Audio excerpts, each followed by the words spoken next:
All right, next we have some big team news this week.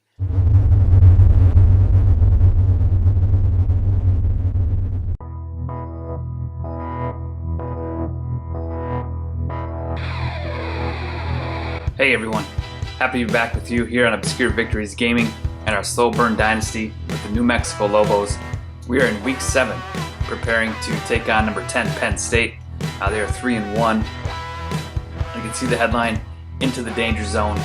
Can number 17 New Mexico win a tough one in University Park? I think our last 2 games definitely has set us up to be more successful in this game. Taking on Iowa was a really difficult challenge for us. Air Force presented a lot of challenges. I thought we had a good game plan going in. I'm still not sold on it, but I'm not against it either, allowing their quarterback to just run and leaving him free. I wish I'd have more time to kind of do some experimenting with that strategy, switch it to balance, switch it to aggressive, conservative, kind of see how that plays out. But we definitely left Air Force's quarterback alone to run, and he did just that. I think rushing for over 200 yards, if not close to 300. I can't quite remember it. I recorded it, maybe a week and a half to 2 weeks ago. But we did come away with a win, which makes me think it wasn't a bad strategy. But I said in the last video, let me know what you think of that strategy if you haven't already. All right, first thing this week, let's check out the landscape of college football. Here we've got our top 10. A lot shaken up here, it looks like. Pitt takes number 1, Oregon jumps to 2, Tennessee's all the way up to 3, Oklahoma's up, Bama. Texas lost to Oklahoma. Okay, that explains it. Florida State jumps up, USC lost to Oregon. Okay, Michigan State stays pat, and then Penn State lost to Iowa. So Iowa's on quite the run, taking down us and then Penn State. So that was a really good Iowa team we faced. Middle of the pack looks very similar. Notre Dame, Ole Miss, Ohio State, Clemson, Miami. Georgia Tech lost to Pitt. There we are at 17. Oregon State. Iowa's at 19, so we're still ahead of Iowa, which is good. FIU jumps to 20. Then Nebraska gets in. Arizona State. Washington drops after losing to Arizona. Louisiana gets in. And then Cal rounds out your top 25. Heisman Watch here, we got Bryant. Had a great game against Georgia. Looks like a close game, but he played really well. Ray Anderson played well. He jumps up. I don't know if he was in it last week. I think their quarterback was, so they're kind of flip-flopping here. Clark stays put. Downing goes down, but he had a good game. And then Richardson lost to Oregon. Oregon held him in check, so he's dropping down. And that's your Heisman Watch. Championship contenders, here we are. Again, A-. That 2023 grade, though, continues to drop. We're at 73. I think when we started this season, it might have been in the 50s, and it's been slowly creeping higher and higher. So hopefully our recruiting class can help fix that. Toughest places to play. We'll go through this pretty quick, but we go to Tennessee, and then I think we're at Penn State this week, and they're at 12. They've lost at home to Iowa. Okay, so hopefully we can make it 2 in a row at home for them. We're going to be in the mid-40s. Nope, we're getting to 38. I think we're at 36 before. But again, recruiting-wise, toughest places to play helps out. Our championship contenders, it all kind of adds up and gets better and better recruits in for us. All right, really quick, halfway through our 3rd season, I just want to go through our roster quick, help refresh my mind and your guys' mind as well as far as who's on the team, who'll be back, who's leaving. But Andy Smith could be our starter. He's a solid quarterback, just doesn't offer the ability to run that I want, so we brought in Theo Cruz. He's doing well. Check out his stats, his first year starting here. 1,500 yards passing halfway through the season, 9 TDs, 5 picks, averaging 260 a game. So not bad for a first-year starter. We got Sean Maxwell we brought in last year. Again, we were really hyped on this guy.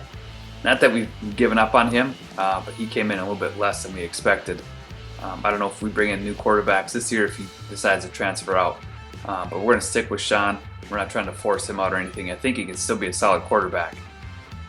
He's got the speed, the ability to run. Throw power is okay. Just his throw accuracy kind of took a hit, and I think that's something we can work on with him. Running back wise, you guys kind of know Lewis, Kroll, and Dukes. Vincent will be here next year with Dukes in the backfield. There'll be a good tandem. Collier's going to kind of wait his turn. I thought I redshirted Collier. but there's no red shirt marked on him. I'm not sure what's going on, but if he's not on the depth chart, doesn't play a game, he'll get redshirted automatically. So our backfield's looking solid next year, maybe for the next 2 years. Vincent will be a senior. So Dukes has 2 more years left, hopefully. Collier, and we're going to continue to bring in good running backs. Fullback-wise, Rashad Gray, Todd Smith. Receivers, you guys know Blount, Williams, Cobbs, Guillory, Bradshaw are all kind of splitting that third receiver role. They're all getting reps there. Waller will be big to have next year. And then Marshall he's played sparingly. I think he has 2 catches. Yeah, 2 this year, but averaging 14.5 per reception. That's pretty good. And we got Gore and Bailey that have been redshirted. Tight end wise, there's Quinn, solid tight end. Not necessarily a pass catcher, but he's done well in the pass game for us. Wells will be back next year after his shoulder heals up. Atari Rice is a solid, redshirt junior tight end, and hopefully John Parham can develop over the years as Wells and Rice and Quinn all kind of get major playing time, and then Parham can jump in, and we'll continue to bring in solid tight ends. I think that's a big position. For me, I think it's important to have a good tight end. Left tackle, Elliott Smith. Arnold Carter's kind of waiting in the wings. Bobby Graham has been solid. Matt Allen, again, highly rated coming in last year. Dropped a few points, but hopefully he'll work his way back up. We are targeting some junior college guards. They may force Allen to transfer out, but he's well aware of our intention to bring in more offensive linemen.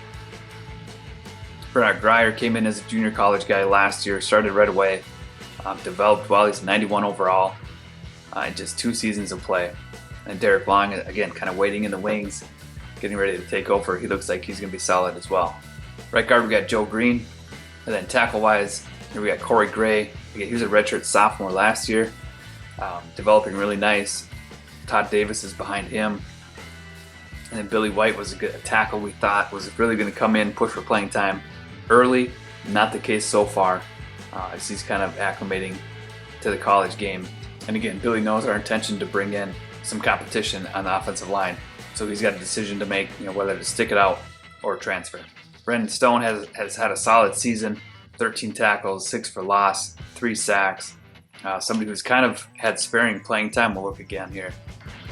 Last year, kind of subbed in, but made an impression, and then this year he's kind of taken off as a senior. He's got good size, 6'7", 280. We'll take that all day on the end. He's got decent speed and acceleration as well. John Muse has got a little bit of playing time this year. He's looking solid just as a sophomore. He's got the speed that we want on the edge, and has already made a few big plays. Jonathan Francis continues to develop, not the speed we want on the edge, but he's got some acceleration, and will develop into, it's kind of a balanced end for us. Michael Williams, he's been solid last year, 25 tackles, 15 for loss. He had 10 sacks last year. 2020, I don't know if they're double teaming him, but our opponents know what Michael Williams brings, and he's kind of been held in check. So hopefully he can make his adjustments and get to the quarterback a little bit more. And we got Andy Allen, really highly touted. Well, I wouldn't say highly touted. We didn't know he was this good. I think he was a 70, coming out of North Las Vegas, Nevada. Really surprised us coming into camp. We put a red shirt on him, and he'll take over next year. Jeremy McGee, just a solid D-end, fills in when needed, and Joe Hunter continues to develop, and he'll see playing time later on in his career. There's Craig Swain, our most prolific defensive player by far, I think, right now, in the last maybe 2 years. We took over in 2018. There he is, 29 tackles, 12 for loss. He had 8 sacks. Last year kind of diminished. This year, again, he's kind of hit and miss, but he's getting double teamed. A lot of his impact really isn't felt on the stat sheet. It's freeing up other guys to make plays. Houston, Hardy, and Rogers all kind of sub in on that second D tackle role. They're just trying to continue to develop those guys. They're doing well enough. Lewis and Swain redshirted last year. Not going to see the field much this year, but they'll continue to develop into solid players. And Hancock is redshirted this year. Jasper Lynch, I believe he came in as a JUCO, or he's been here the whole time. I think he's been here the whole time, but developing into a solid linebacker. Not a lot of playing time this year, but 3 tackles. He's got 1 sack when he's on the field. I think it's only been a few games, but made enough plays. Ray Mitchell, this is the guy. This is the guy I'm afraid to lose for no other reason than he brings the speed, the acceleration that I want at the linebacker position. Agility is good enough. Tackle's pretty good. We've got play rec, block shedding, pursuit, zone coverage. But as far as guys that we can get with this speed, I think he's going to be kind of the top end. He's 62 overall. Really don't want to lose him. So we're recruiting accordingly. Middle linebacker Clint Johnson came in as a redshirt junior. He'll be 79 next year, which would be nice. Motley and Morris will push him for playing time. More so probably Motley. I like his speed a little bit better, but Morris can fill in. There's Dominic Pennington, again, one of our best signings out of New Mexico. Continues to develop into a really good linebacker. He's got 82 speed, 96 excel. Let's check out a little bit more on him. Got good play rec, block shedding's up there, pursuit's really good. Can cover, hit power. Boy, I just realized I haven't done this for our team, but I do it for every opponent. So maybe I'll have to adjust that. But he can rush the passer if we need to, which I did not know. But a really good outside linebacker for us, and hopefully he sticks around for 2 more years. Stat-wise, you can see last year, 35 tackles, 8 for loss, 1 sack, 1 pick. This year he's continuing to trend upward. Here's Lee Holland. He's playing middle linebacker for us. Again, just a little bit more experience than the other guys. I wanted to redshirt Johnson here. He offers a little bit more than Motley and Morris, and he's filled in really well. Brandon Burley, I thought he was going to be faster than he was. Maybe his playing speed is a little bit faster. He's got good acceleration. Speed at 75 though, I thought would be more, but 65 overall. He can develop into a solid player for us. Cornerback, there's Lemon. Houston is redshirted right now, but 2 really good corners for us. Zappa's coming along nicely. He has some big plays this year. 13 tackles and that 1 huge pick against New Mexico State. Some pass deflections. He's developing nicely. Hamilton's getting a lot of playing time as a freshman. He is impressing. He got player of the game, I think, a few games ago. 5 tackles, 1 assisted, 1 sack. Got 2 pass deflections. Really excited to have Doug on our team. Matt Jones not getting a lot of playing time, but he is available to play. And then Sean Johnson's redshirted. Marcus Bridges came in as a JUCO guy. We had to put him at free safety. He's filled in nicely. He's got the speed, acceleration. His awareness, you can see, is increasing. Clarence Williams, he's a developmental guy. Hopefully by the time he's a junior, he's ready to play at Bridges level. We'll see. Strong safety, we're looking strong. No pun intended. William Washington will be back next year, the redshirt senior. Cooper's filling in nicely. Love will be in for his first year with us. Cook is doing really well. And then Anderson is redshirted this year. Kicker Darryl Brown, doing all our kicking for us, I believe. 5 attempts, 5 made, long of 43 only. Again, I think that's his range. 20 touchbacks, hit all his extra points. Kick power of 80. Again, 43 seems about right. I should maybe look that up. Or if anybody knows, drop it in the comments. What 80 power, what does that play out to be, yardage-wise? Punter, Darrell Harris. He's redshirted. Just not on the depth chart anywhere, but kick power, kick accuracy, even. He'll develop into a solid kicker for us. All right, so there you go. Quick look at our team. You guys know most of them, but I just wanted to kind of run through, again, refresh my mind of who's coming in next year, who's kind of waiting in the wings. I like to see that stuff. All right, let's move on. All right, next we have some big team news this week. You can see Eric Lane. He's the JUCO guard we were after. He ended up signing. And then Clayton Kroll he's a freshman guard. So we're bringing in 2 really good offensive linemen. I'm pretty sure Eric Lane is going to be in the mid-70s based on his squat and bench press. Skill-wise, blocking-wise, I'm not sure, but I'm guessing with those numbers he's going to be pretty good. And then Clayton Kroll as well. So really excited to get those 2 guys. I think our 2 red-shirted offensive linemen, kind of see the writing on the wall, but again, they've got a decision to make if they're going to kind of stick it out and develop and play later on in their career, or if they want to transfer out. But we were forthright with them the whole time. They knew what was happening. and they knew where they stood, so nothing's going to surprise them. Me and my staff communicate well to our players. That's important to us. But other team news, you can see a lot of guys visited. Thad McCullough is a center, and we'll jump into this with recruiting as well, but we may remove the other center we're after. Let's kind of see where we stand with that, if anybody's after him, or if it looks like we'll get him. Jacob Morrill came in. Tom Stevens came in. I don't remember scheduling him for last week, but he came in and got 300. I don't think anybody else is after him, so that's okay. And then Ryan Henderson is the other center. He's ready to visit. We got to make a decision on him. So big news getting these offensive linemen. That's really going to help us out. All right, on to recruiting. So we've got 1,100 points to use up. Again, Ryan Henderson. Arizona's going after him. Just want to see this Thad McCullough quick. So Oregon's going after him, visiting in week 13. No scholarship on him, though. I mean, I'd love to say we'll get him, but I'm not sure.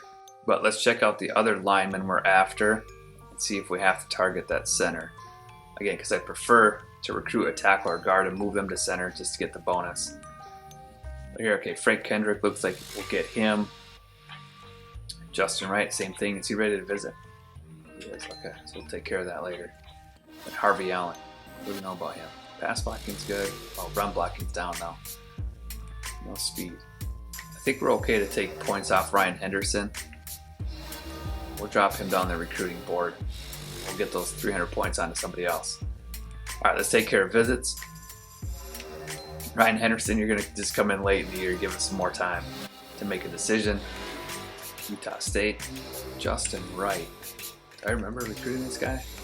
Oh yeah, he's the other JUCO guy. Sorry, again, it's been a while since I was on here. Okay, so nobody else is going after him. Let's get him in and get week 8 against Mizzou. It's Mark Smith. Anybody else after him? Colorado. I think we're going to take a chance to get him in against Mizzou as well. All right, Ryan Henderson's moving down the board. I just don't think I can prioritize him over some of these other guys. You can see Mike Johnson locked us out. We'll get to him. All right, again, Mike Woods, we'll battle for him. Again, for middle linebacker, his speed is okay. He's got the tackle and the play rec that we want. It looks like he's got good pursuit, some block shedding. Could really be a great player for us. So hopefully we can stay in this through week 10 and hopefully into the offseason if needed. Adam Carpenter, free safety, really looking good on him. Hopefully we can continue to move up percentage-wise on his lock. Get him a visit soon. Reggie Johnson, again, going down 40. We got to visit week 10. We got 3 unlocks. So let's see, we're going down 200 here against Mike Woods. So in about 2 weeks, we will be locked out of Mike Woods, which will be week 9, which is about the week we want to be locked out to get a visit in week 10. So we'll keep him put, and I think that would help us stay with Reggie Johnson. So we're going to continue to ride out with Reggie Johnson as well. Frank Kendrick, we look great. Justin Wright, again, same. Tom Stevens came in, I think 81%. I'm going to pull points off him, just half. Because again, we want to get him. Gerald Johnson will keep the same. Corey Stevens, scout him for 10%, see if we get anything. Nope. He's got catching traffic. So he's got the catching we want. I'm going to bump him to 500. I want to pull away and get him signed. Thad McCullough, I think we'll just keep riding with 250. We'll see how Oregon plays it. Bruce Hodges, again, a solid, strong safety. We have Matt Anderson waiting in the wings at a, 64 overall. I just don't know if it's worth it to put a lot into Bruce. The tough thing is, scouting wise, we don't know what for sure he is. He's got some good grades here.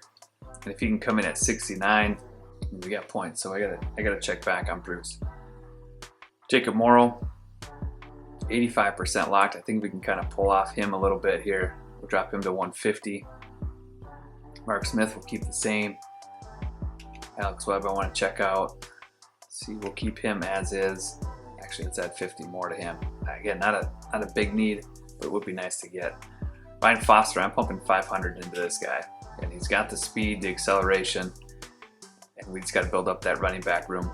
Zach Harris, again, he's got the speed, acceleration, that bit of linebacker we want. I'm going to add more to him. We'll get him to 250. Josh Grant, again, wide receiver is not a big need of ours. Again, if I could scout all the way, it would make it so much easier. But I do like the challenge of just making the decision based on what we know before scouting. Eventually, I'd like to get it to 50% and then scout them the rest of the way after we sign them, much like Jay Vitz does in his dynasty. Kyle Walker, again, D-tackle, not a big need of ours. We'll see how this plays out, but we'll keep him on the board. Ryan Henderson, we just dropped. Mike Johnson, I'm going to take him off the board. I don't want to use the unlock on him, although it may end up being where we have one unlock left, but I'm willing to risk that. Harvey Allen, we'll keep as is.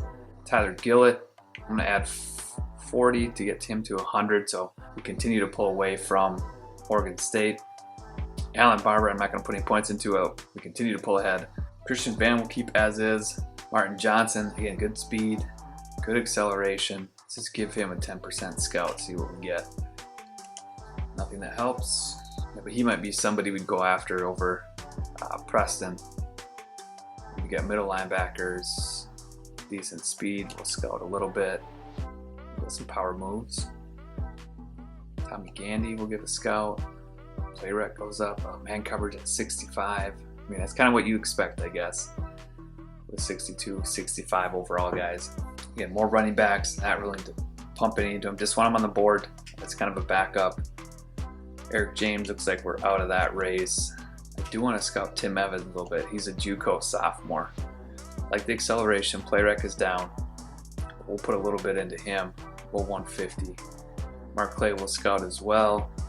Doesn't give us anything good. All right, next I just want to sort by overall. We're just going to see if we can assign the best guys here. All right, so Mark Smith, I'm just going to scout a little bit, see what we get. Ooh, he goes down. Not promising. We'll keep him at 250. Thad McCullough, let's give him a scout. Ooh, acceleration's up there. He's got a stiff arm. I wonder if he could play tight end, but his speed's so low. Justin Wright, let's get a little bit. Impact block goes down. That's not good. Matt Walker. Let's see what Eric Lane. Do we get anything on him? Speed goes up. Clayton Kroll, what do we get? Nothing much. Frank Kendrick. Well, we'll put 500 into him. We got to get him signed. All right, so then I think Bruce Hodges, I think we're going after him this week at least. Well, adding 150 to him. I think if he can come in and be better than Matt Anderson, he can redshirt. We still got all those other strong safeties that'll play next year. I think we're okay to do that. All right, so that's the recruiting board. Let's get back to the rank here. Again, I feel really good about the recruiting board. Signing those offensive linemen was huge. Again, Mike Woods, Reggie Johnson are kind of up for grabs. I'm hoping we can stay in it through the offseason and then dump all our points into them. But we'll keep riding out. Again, sometimes it switches. You know, Stanford, USC, maybe drop off him, depending on what their board looks like. But we'll stay on them. Our offensive line class might be one of the best we've had. I think we've got 5 potential guys that we could bring in that could really help. Quarterbacks look solid. Bruce Hodges would be a great addition if he stays. And again, the toughest thing is that I can't scout him more than 10%. So it's frustrating, but it adds to the challenge of this dynasty. And again, we'll get to 50% at some point, but it's not the highest priority. So, and then just a lot of guys on here that are just kind of, we're moving up their board, but we're not willing to put any points into them. I'm going to move Tim Evans up and Tyler Gillett. All right, that does it for recruiting. Let's move on to scouting. All right, Penn State is coached by James Franklin. Offensively, they're going spread offense. They're going to run a little bit more than they pass. They're going to be fairly conservative. Again, screens and draws. I got to remember that. A 4-3 defense, going to be solid. Defend the run and the pass equally. And then they're going to be aggressive. Again, the aggressiveness, I think, equates to tighter zones, so they don't play their zone coverage as deep. I wonder if it also affects if they switch to big hits and strip the ball more aggressively. And then maybe on options, if they play it aggressive, you know, where they leave the quarterback like I did last week. I'm not sure about all that, but they're going to be aggressive, so we'll look for kind of tighter zones as we pass. Skill-wise, James Franklin's a 47. He's got all the game management all the way up to they start hot if the score difference is 14 or less in the fourth quarter. So that's probably going to be the case. I'm not expecting to blow them out. They very well could, you know, do what Iowa did to us. We'll have to wait and see, but I'm definitely anticipating a really close game. Defensively, they got Patrick Toney getting a lot of good bonuses for their guys. I'm sure they got great athletes, and all these bonuses are just going to make them a little bit better. Offensively, they got Mike Urich at level 27. He's got all the bonuses. So again, great players get greater. All right, player-wise, we're starting on defense. Their best player on their team is Andy Smith. No relation to our quarterback, Andy Smith, but he's 99 overall. Good speed, acceleration. You guys can just look at the numbers: tackle, play rec, block shedding, all very good. That 99 is well deserved. So we're going to have to pay extra attention to him.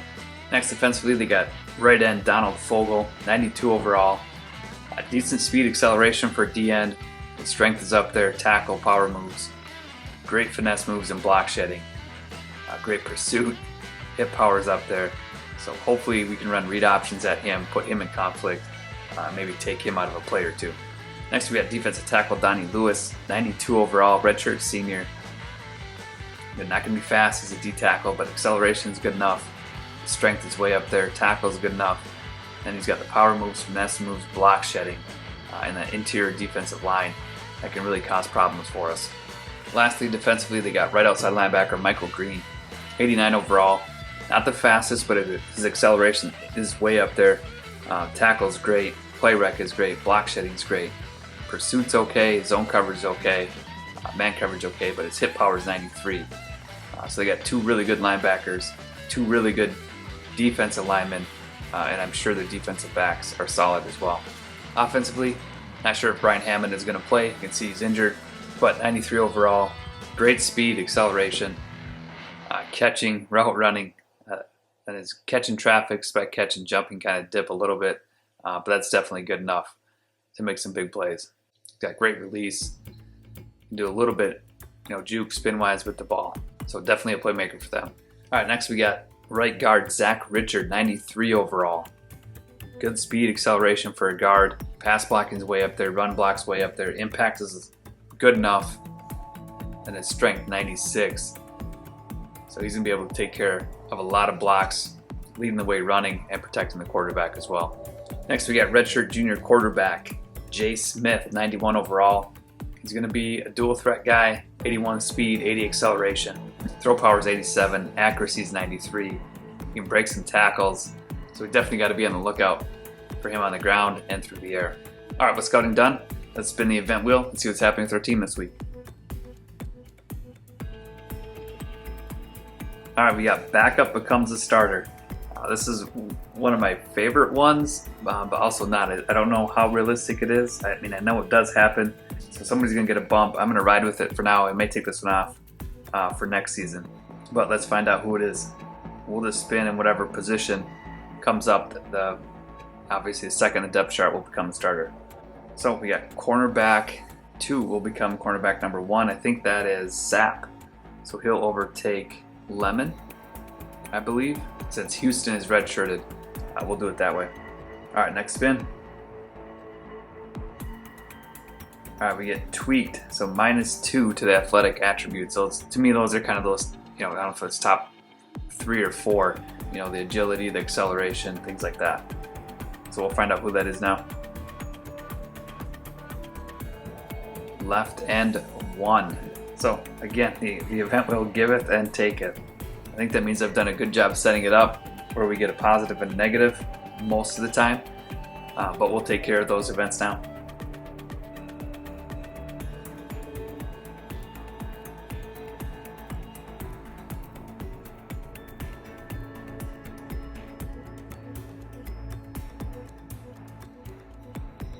All right, let's take a look at their depth chart, see if we can find any weaknesses. Jay Smith we saw looks solid. Running back wise, freshman, sophomore, so they're young here, 73 overall only. That bodes well for us, but again, our sliders make that tough. And it did bump our sliders up, I think, to 10 for everyone instead of 5. Fullback, 59, they're not going to use them. Wide receivers look solid here. If we saw Hammond, he might not play. O'Neal, Lawrence, Edwards, their tight end gets in there, and then Burns. So solid receiving core. 2 solid tight ends. A third freshman looks solid.